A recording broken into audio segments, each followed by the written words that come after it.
This episode is brought to you by San Pellegrino Ciao. A gift from Italy to your home. San Pellegrino Ciao is a flavored sparkling water made with real fruit juice, finished with a pinch of Sicilian salt for a perfectly balanced taste. So which flavor will you choose? Peach, lime, blood orange, cherry, or maybe the all-new limoncello? Crafted in Italy with 0 grams of added sugar. San Pellegrino Ciao. Buy it now. Listen, all you New Yorkers. Excuse me, taxi. Okay, we're looking around. This is the 77 WABC minicast. All right, ladies and gentlemen, let's go. We have a lot to do tonight. First, you and I are going to talk to the Queen of Sacramento. You ready? The Queen of Sacramento, the dominant award winner in the city of Sacramento, Laurie McDonald, who's a clinical hypnotherapist. Laurie McDonald, first you got to tell us what a clinical hypnotherapist is.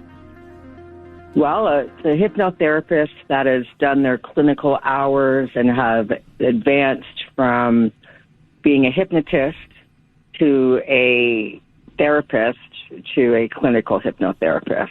So it puts me in teaching level. That's a pretty advanced degree. Congratulations. That's a big deal. Thank you. I've been doing this since 1994. Congratulations. And you are well known in Sacramento. You've won many Better Business Bureau type awards. Congratulations on that. You and I are going to talk about how you can help Midnight Misfits become more successful. But first, I want to talk with you about your experience with and your opinion about extraterrestrials, abductions, people who've been traumatized by those types of events. Will you share that with us? Absolutely. Well, first off, let me just tell you, for the longest time, I ran a very large support group, and the support group was free of charge and gave a platform to anybody who had suffered any level of trauma or intrigue or confusion as to what they may have experienced. And these meetings went on monthly for many years, and so been really a privilege to be able to hold that space for people who for so many decades have been denied that by being ostracized or alienated or told that they were crazy. But now, as you can see, sort of 21st century forward thinking, it's a lot safer now for somebody to say, hey, I had face-to-face, eye-to-eye contact with a non-human being. The communication was telepathic, and this is what happened. And they begin to tell their stories, but these stories now are shaping the consciousness. It's really the questions we have to ask are, who are these extraterrestrials, and are they extraterrestrials just because we see them in space, because a lot of the sightings, are coming out of the water? So we can't make a bunch of assumptions. We call them spacecraft because we see them, but they are in low space. So we really don't know exactly what we're dealing with. It could be interdimensional, could be ultra-dimensional, and it definitely could be subterranean or extraterrestrial. But the point is, there are a plethora of different types of non-human entities that are communicating with humans. Right now, they're communicating with humans as if there's some level of urgency, which is interesting because that does align with other theories of what could be happening on the planet right now. Having this vast experience with different types of possible alien entities, extraterrestrial, interdimensional, putting aside your skill as a professional observer, a scientific background, in your opinion, your gut feeling, what are these things? All right. I think that the primary non-human entity interaction is with gray extraterrestrials or gray aliens or types of grays as they have hybrids with reptilians. Those would be the two dominant forces. There may be other types, but these are the two that do most of the manipulation. As we know, they come like a thief in the night. They come to children or adults, but they have a narrative, and they don't deliberately try to cause harm, but they really don't care what the consequences of their actions, because they've left hundreds of thousands of people around the world traumatized, where the direction of their belief system, their reality has been challenged to a point where they don't know where they fit in anymore or what their existence is all about. So there's a lot of levels of trauma, spiritual and physical. So I think that there are two things. One, they're interested in the genetics of the humans for a hybridization program. I think that they're attracted to humans that possess a higher level of extrasensory perception or some inclination of psychism, trained or untrained. I think that they're interested in those people because they fear those people, as those are the people that are able to see them clearer and communicate with them. They can't tune them out as easily as they can tune out a human who has zero ability in telepathy. And secondly, I think they want to have a human alien that has a soul.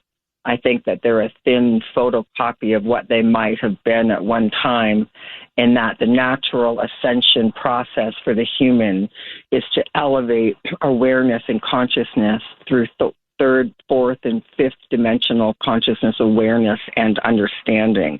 I don't think that they can move into that level of awareness because they don't have a soul. We think they live between 900 and 1100 years, and abduction can be opportunistic, where you just happen to be in the right place, or it can be a lifetime experience. It could be a bloodline experience where it's people in your family.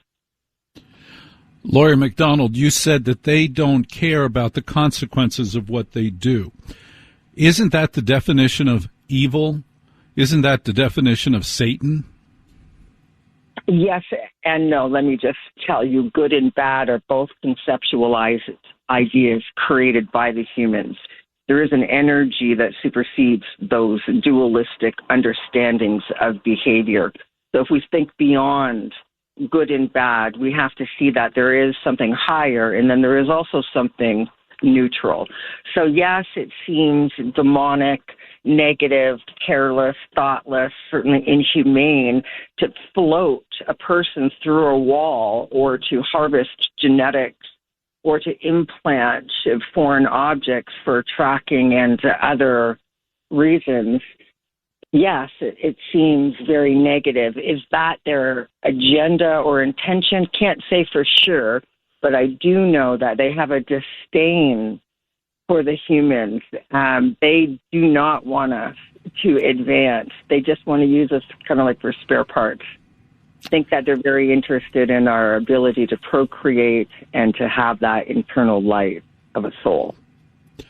Laurie McDonald, having helped to treat dozens, maybe hundreds of people who have had alien... Thousands of people.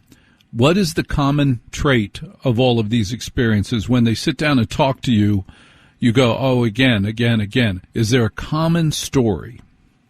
There is, depending on the specific race of entity that we're talking about. If we're talking about the Greys, then definitely, yes, they're coming, and they are often taken onto a craft or somewhere that feels underground. And so if we're talking about Grey or reptilian abduction, and again, abduction is being taken against your will. And so you have to ask, well, who would go willingly? Well, here's the universal loophole that they can use. They have a technology that I like to refer to as the delta brainwave transmitter, because they seem to be able to cross sort of our theta and alpha brainwaves, or delta brainwaves even, and create or simulate a sleep state, so that during the experience, we become very compliant. First, we become very afraid. Then they sort of neutralize that energy, and we become compliant, which means we don't say no. And if you don't say no, then there is the law of non-compliance, which means that you're agreeing by participating. So that's a bit of a loophole. And again, trickery, which does make you, lean again towards the direction of evil because it's manipulative. So they do have some loopholes. So the common denominator with the Greys, of course, is the hybridization program, which is terrifying. Think of this for a moment. Think of being taken against your will to a place and knowing that your eggs are being used to create a hybrid. And then through the 80s and 90s, women were brought onto or into a place that looked like a craft where they were asked to sort of nurture these babies. And the babies were described as everything from having no nose at all to having huge trunk-like elephant noses to being human, some babies being completely extraterrestrial looking, others having this weak, thin human, thinning hair, but large eyes that had pupils like human eyes. And so we have to wonder about the human side of those children that don't get integrated onto the planet or put back into society. They have this need, this desire to be nourished and nurtured by the human mother. That's the right. They're deprived of this. And Laurie McDonald, our women are being abducted to care for and nurture and raise these alien hybrid babies. It's an incredible story. And you may have questions for Laurie McDonald. Laurie McDonald's a stunning speaker, a terrific person to share this time with us. It's an amazing amount of experience she's had with thousands of abductees, thousands. She is a clinical hypnotherapist, and here's your number. It's 800-848-9222, 800-848-9222.